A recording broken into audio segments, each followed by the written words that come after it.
नमस्कार दोस्तों, आज हम आपको बताएंगे कामाख्या देवी मंदिर के 10 अद्भुत रहस्य। तो चलिए शुरुआत करते हैं पौराणिक कथा से। शिव और सती की प्राचीन कथा के अनुसार जब देवी सती के मृत शरीर को कंधे पर लेकर भगवान शिव तांडव करने लगे तो उस वक्त सृष्टि का नाश होने से बचाने के लिए विष्णु भगवान ने सुदर्शन चक्र चलाकर सती के शरीर का 51 हिस्सों में काटकर धरती के अलग अलग स्थान पर गिरा दिए। प्रचलित कथा के अनुसार देवी सती ने भगवान शिव से शादी की और इस शादी से सती के पिता राजा दक्ष खुश नहीं थे। तो एक बार राजा दक्ष ने एक यज्ञ का आयोजन किया, लेकिन इसमें सती के पति भगवान शिव को नहीं बुलाया।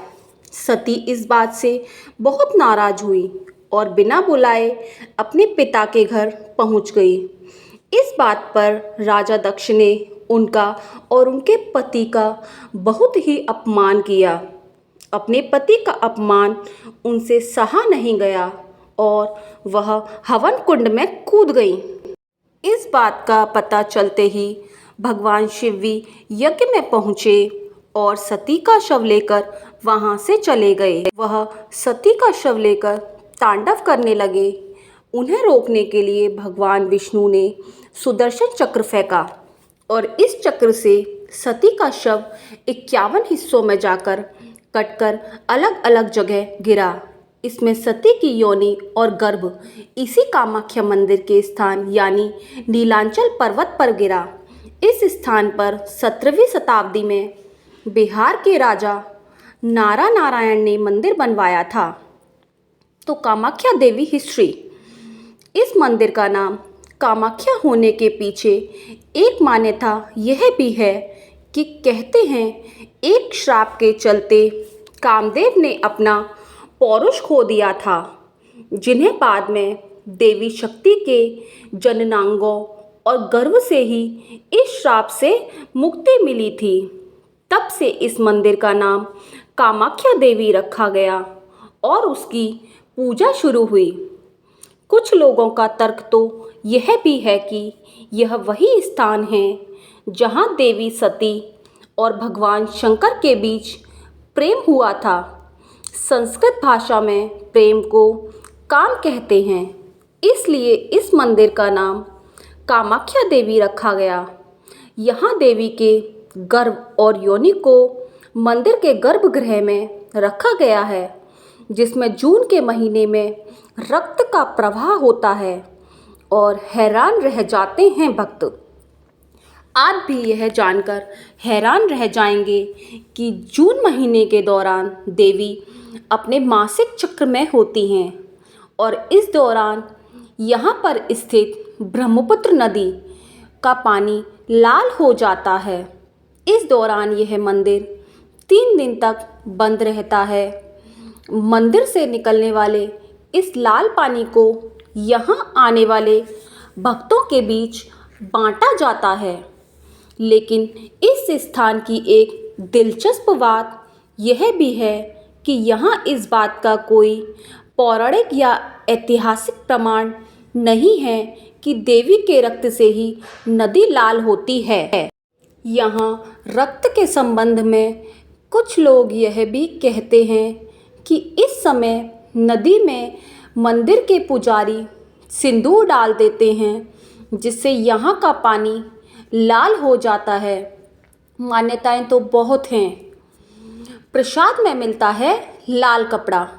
इस मंदिर की मान्यता यह है कि इस मंदिर का प्रसाद भी दूसरे शक्तिपीठों से बिल्कुल ही अलग है। यहाँ प्रसाद के रूप में लाल रंग का गीला कपड़ा दिया जाता है और कहा जाता है कि जब माँ को 3 दिन का रजस्वला होता है तो सफ़ेद रंग का कपड़ा मंदिर के अंदर बिछा दिया जाता है और 3 दिन बाद जब मंदिर के दरवाजे खोले जाते हैं तब वह वस्त्र माता के रज से लाल रंग से भीगा होता है। इस कपड़े को अम्बुवाची वस्त्र कहते हैं। इसे ही भक्तों को प्रसाद के रूप में दिया जाता है। जानवरों की बलि। इस मंदिर में कोई देवी प्रतिमा नहीं है। इस जगह पर एक चट्टान के बीच बना विभाजन देवी की योनि को दर्शाता है। एक प्राकृतिक झरने के कारण यह जगह हमेशा गीली रहती है और इस झरने के जल को काफ़ी प्रभावशाली और शक्तिशाली माना जाता है। कहते हैं कि इस जल के नियमित सेवन से आप किसी भी भयानक बीमारी से निजात पा सकते हैं। इस मंदिर में पशुओं की बलि भी दी जाती है। हालांकि यहाँ किसी मादा जानवर की बलि नहीं दी जाती है। तंत्र साधना के लिए भी मशहूर है यह मंदिर।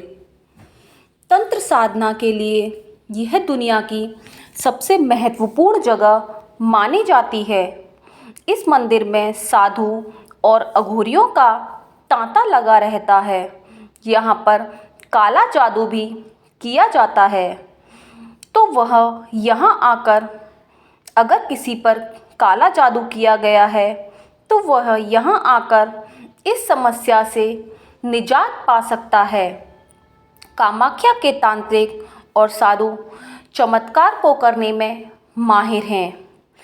कई लोग विवाह, बच्चे, धन और दूसरी इच्छाओं की पूर्ति के लिए कामाख्या की तीर्थ यात्रा पर जाते हैं। कहते हैं कि यहाँ के तांत्रिक बुरी शक्तियों को दूर करने में भी समर्थ होते हैं।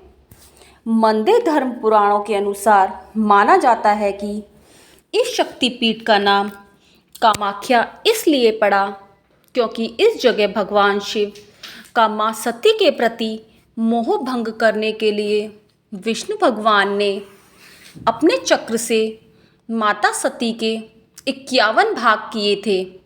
जहाँ पर यह भाग गिरे वहाँ पर माता का एक एक शक्तिपीठ बन गया और इस जगह माता की योनि गिरी थी, जो कि आज बहुत ही शक्तिशाली योनि है, पीठ है।